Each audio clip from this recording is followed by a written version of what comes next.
Jack Murphy, Crisis Management, Take One. So, what's this about the Cuck article? Wow, I am really glad you brought that up. Kudos to you, because I have been wanting to talk about this for a long time, and it has been very difficult. But that article represents the darkest period of my life. Porn addiction, sex addiction, drug addiction, you name it. I was in a downward spiral. I was dealing with trauma in the worst way imaginable. I was hurting myself, and even though I wasn't doing anything illegal, I was hurting other people. In some ways, I consider those things that I was doing, even though they were perfectly legal, to be worse than murder, because it wasn't something that killed my body, but it was something that killed my spirit, something that killed my soul, destroyed my sense of who I was, my masculinity. And I got to the lowest point in my life. And if you go back and read that article, I have to warn people, you will be nauseous. It is disgusting. And after I wrote that article, even though in that I try to justify it, I try to make it seem like, oh, I'm the alpha male, I'm the apex male. It was all a lie.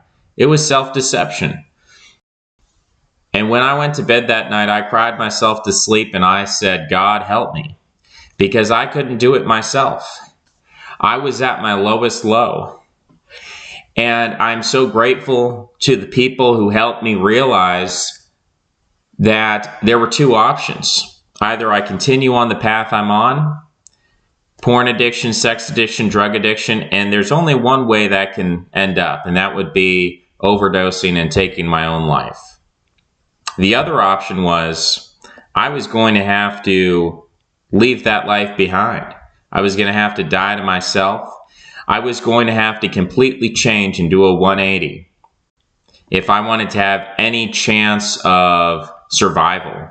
That's how desperate it was in that moment. And the only reason I'm standing with you here today is because I chose option 2. But it wasn't alone. I didn't do it by myself. I had the help of so many great people, influences, and mentors around me who cared about me, who really wanted to make a difference in my life, who believed in me when I wouldn't believe in myself. And so that's why I do the work I do today. Not because I'm better than other people, not because I was born a macho man. Quite the opposite. I was in the worst possible state you can imagine.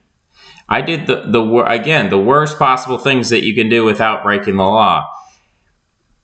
And today I can look back on that and I can be just as nauseous as everybody else.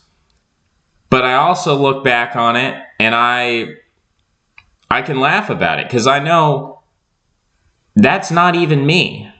That guy who wrote that article and the man I am today,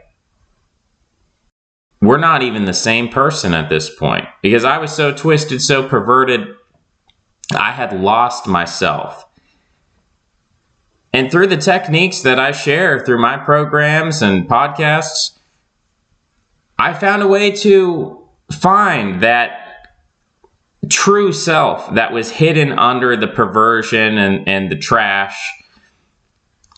So kudos to you guys, because, this has been on my mind for a long time and I haven't known how to bring it up. I've been doing this work for years now of trying to take the men who I think are in the same path of destruction that I was and try to teach them those lessons so they can turn around before reaching rock bottom. Because it's better to learn through others than to learn through your own experience. I don't want anyone to have to go through what I went through. If I could delete that article from the internet, maybe I would. It's not possible, right? It's out there for everybody to read. If I could erase that part of my life, maybe I would. But on the other hand, maybe I wouldn't, because when I look back on that time in my life and I look at where I am today, it gives me hope for every one of the young men who joins my programs, where they may have no hope in themselves. But I say, if I could do it, if I could change, you can too. So You know, I really appreciate you guys letting me on this platform, giving me the opportunity to talk about this. It is such a difficult subject, but it needs to be talked about because in our society, I wish I was the only one who's ever gone through these things, but frankly, it's an epidemic of young men today are lost. They're falling into perversions and hedonism, and I've been there. I've done the worst of it.